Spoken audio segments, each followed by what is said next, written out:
What's up, Jiven here, bringing you another video.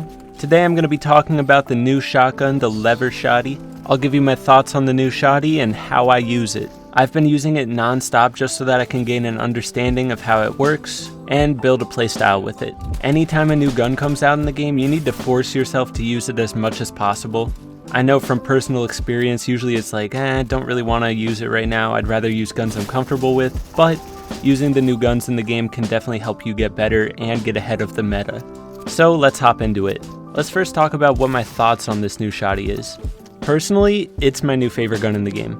I think I'm still better with the charge, but once I build consistency with the lever Shotty, I think it's going to work so well and fit my playstyle really well. Plus, you can get some nasty clips with this thing. The animation is so sick. I personally think that the playstyle for this gun kind of falls between a dragon Shotty and a pump.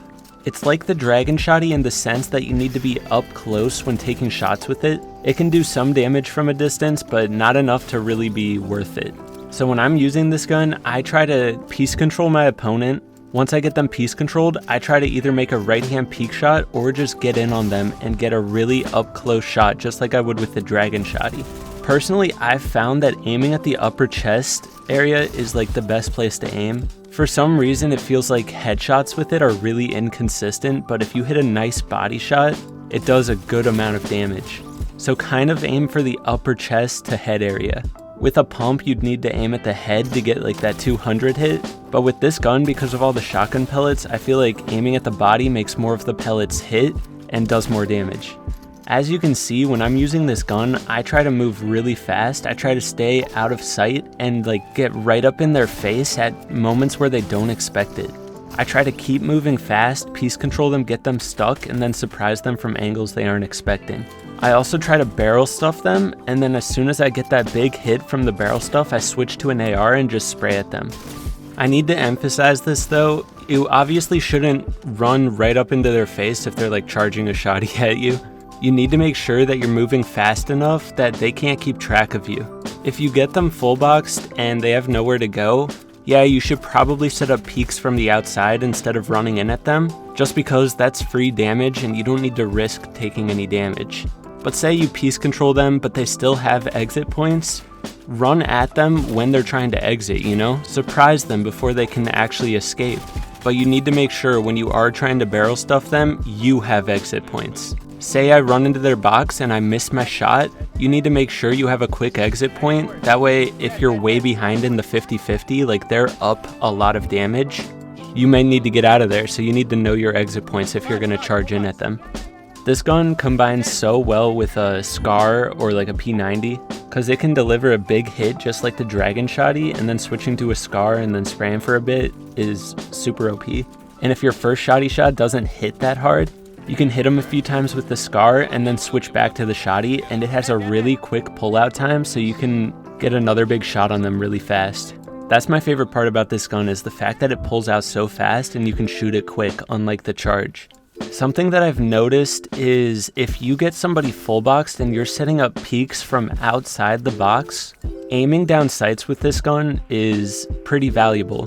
Because let's say you have a triangle edit and you take a peek shot, and you don't aim down your sights, it usually does around like 30 to 50 damage. But if you make like a window edit instead of a triangle edit and then aim down your sights and hit your shot, it can do up to like 90. I was using this gun during the Trio Cup and I was just absolutely destroying kids with it.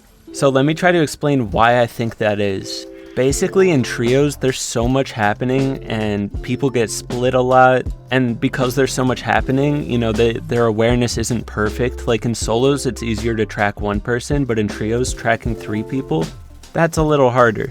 So when my trio was fighting, I was trying to identify solos and then jump in their box and surprise them when they least expect it, like I was talking about earlier in the video. And if you can just hit your body shots with this and then switch to an AR real quick, like you can destroy people so fast.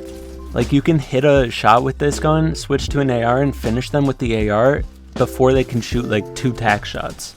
This gun is just so OP because it deals a lot of damage and it pulls out so fast. I think those are the biggest factors of it. So what kind of players would I recommend use this gun? I would recommend anybody who has really good piece control and very fast movement and is good at like surprising people and getting up in their face, those are the type of players I'd recommend use this gun. I think anybody can get good with it, but those are the main playstyles I see it fitting with. In a team-based game mode, I would recommend having a variety of weapons. There's a good variety of shotguns that all require different playstyles now, and I think that it's important that different players have different guns. For example, somebody having a charge can be very handy in trios. Let's say one of your teammates takes a wall. Another teammate has a charge, they charge up their shotgun, and the person edits the wall for the person holding the charge. That way the person with the charge can pre-fire through the edit if there's opponents on the other side. Versus if they had the lever shotty and they did the same exact move, they wouldn't deal nearly as much damage. The charge is also really good for holding angles in late game. And then the tack is really good for applying pressure to walls. So if you have different players in your trio carrying different shotguns, that can create many different opportunities for you.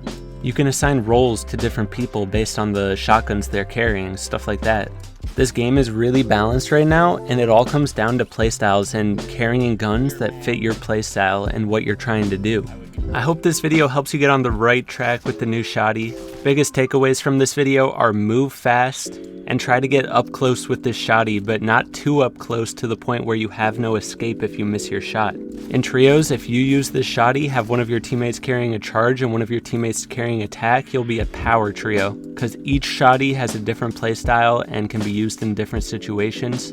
Also, aiming down sights from a distance will help the Shotty do more damage because it narrows the spread of the bullets. And this gun is really good for clipping, so heck yeah, if you're trying to make some montages, this gun will help you out. Anyways, I'll play the rest of this gameplay. Make sure to like and subscribe if you're new, and I'll see you guys in the next video. Peace!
Nice, dude.